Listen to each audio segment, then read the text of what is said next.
В Театре оперы и балета сегодня прошел праздник чувашской вышивки «Улах». Там побывала и наша съемочная группа. С подробностями Елена Михайлова. В нашей республике впервые празднуют День чувашской вышивки. В районах и городах к этой дате приурочены более 300 мероприятий. Но основным местом празднования стал театр оперы и балета. Здесь в фойе развернули экспозицию работ лучших чувашских вышивальщиц. Представили картины художников и коллекции подарочных изданий чувашского книжного издательства.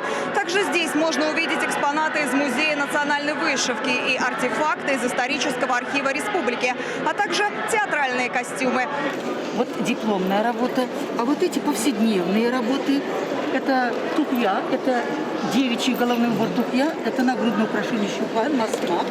На празднике собрались вышивальщицы из разных районов Чувашии, швеи, модельеры, художники, искусствоведы, работники учреждений культуры.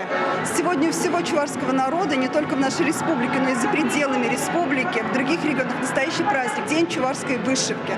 Он учрежден в этом году главой региона Олегом Алексеевичем Николаевым. Мы уверены, что эта традиция приживется надолго, и вот следующая инициатива главы региона – создание национальной школы чувашской вышивки. Один из главных моментов праздника на сцене театра представили результат проекта «Сурбан-Перле» – полотно с уникальными узорами всех районов и городов Чувашии.